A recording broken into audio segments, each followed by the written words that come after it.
Кашта утара бинан. Як дақиқа гир ҳамон ниқобта бинан шиносан. Пага кӯчаҳои шаҳр омадӣ бо пешат накунанд шиносан саломатӣ.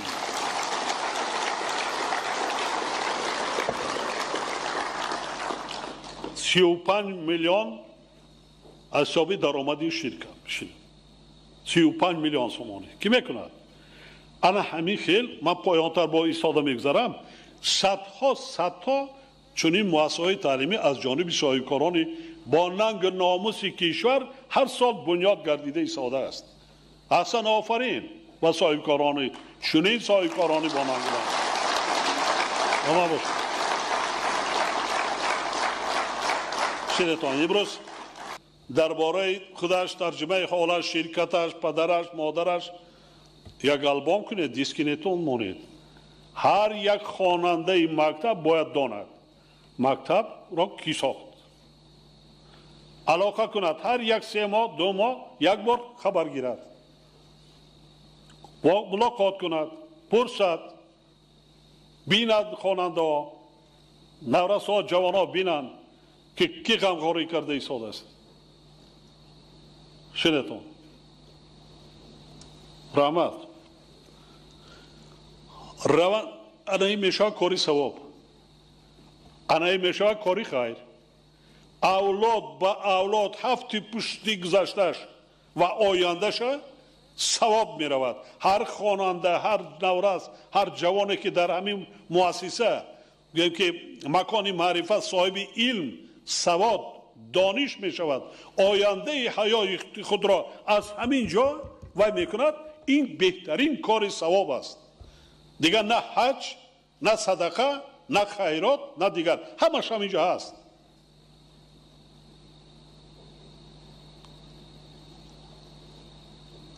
اینا وای تاریخ سوزانده و برده و وای کرده نمیشه همین طور نیست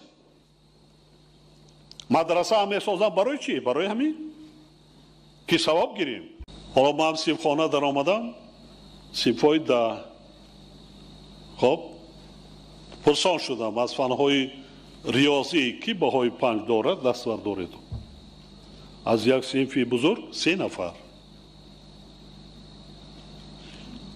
چند نفر زبانهای خارجی را به درجه زبان مادری میدانند همگی 2 نفر در پایتخت ما پایانتر میستم کمبودیا را میگویم که هرچند امروز روزی سرشوی تحصیل است کمبودیای بسیار جدی است بسیارش روی پوش میکنیم با راهبری دولت با حکومت مبلغ‌های ناصحیح میدیم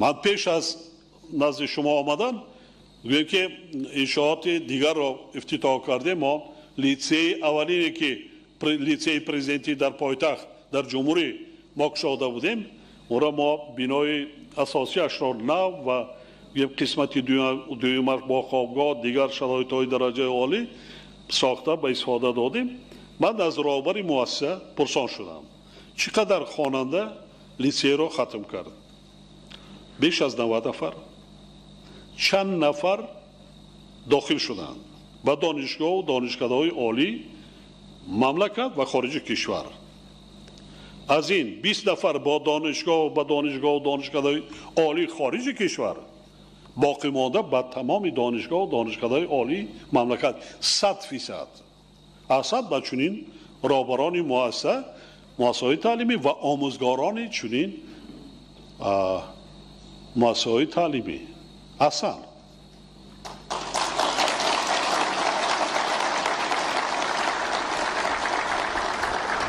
مکتب و لیسه پرزیدنتی در جمهوری حالا در بین لیسه های جمهوری جای دوم را از روی صفت تحصیلات تعلیمات آداب و اخلاق دیگر جای دوم را اشغال می شود و ببینید این مؤسسه من بگویم حاضر مؤسسه نوی حالی که ما شما حضور داریم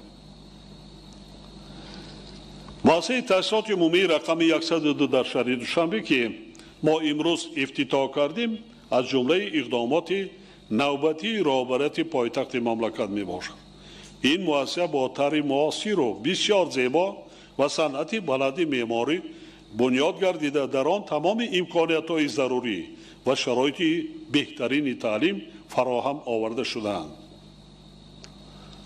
مثل یک دانشگاه و دانشکده عالی مملکت است شرایط ها.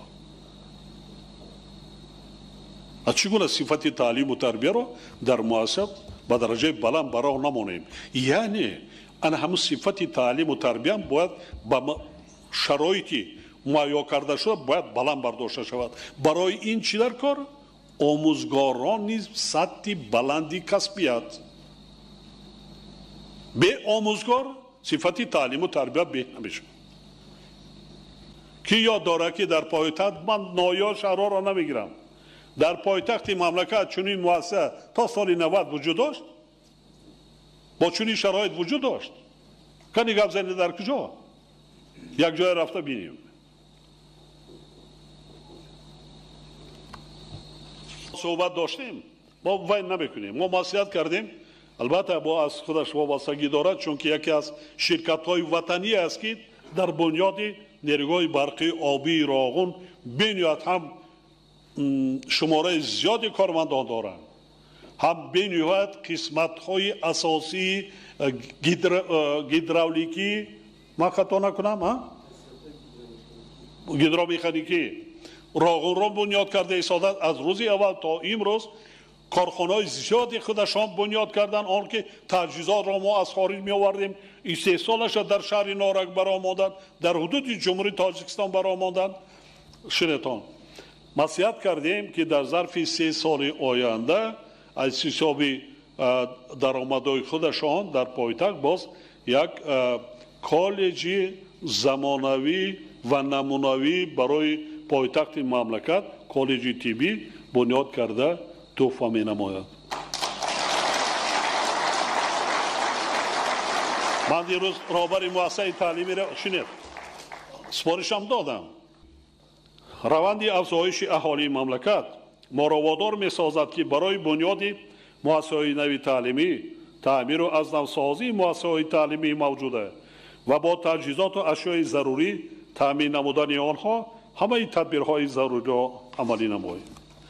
سال جاری از حساب همه سرچشمه‌های مبلغ‌زاری ساختمان 163 انشاءات ساحه معارف برای زیاده از 33,000 جای نشست به مبلغ 405 میلیون سومانی به نشه گرفته شده است.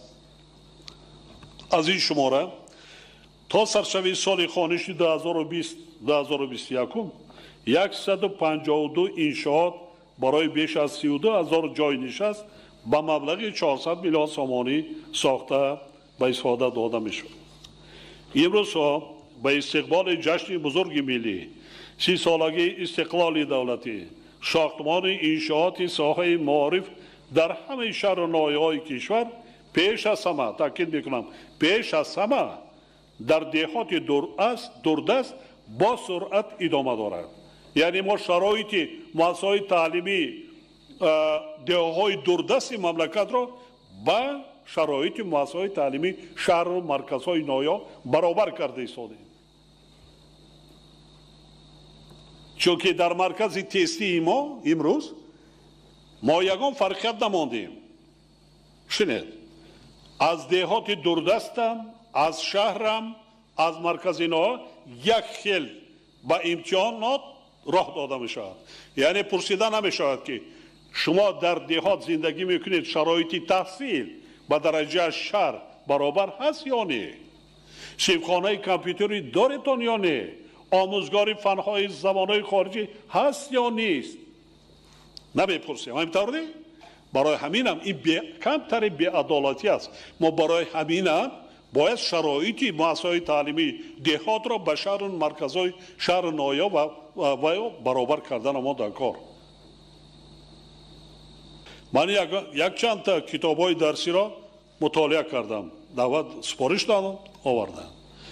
راستش را بگم در حیرت میمانیم.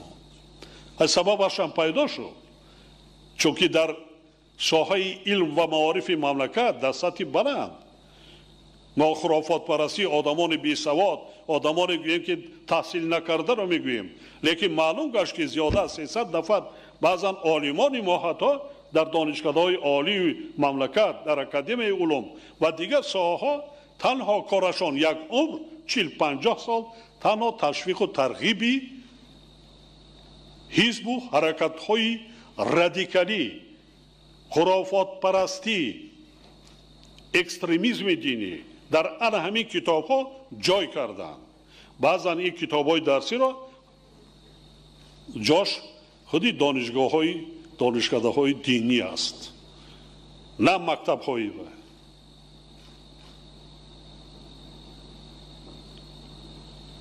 امضا کردیم، تمام ساختارها امضا کردن، مبلغ گرفتن، خواننده ایستاده بچه‌ها را.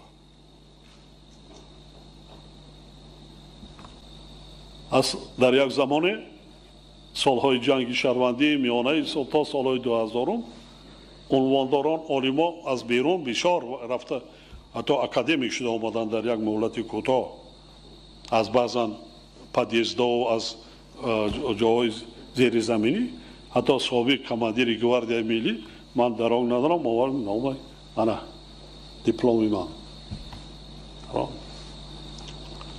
خیلی زیاد است. بعضانش میبخشن هم نام خودش رو نوشته نمیدون. کانالی ما در سامانه یوتیوب هم نوا ابونه شو و از ویدیوهای نو با خبر باش.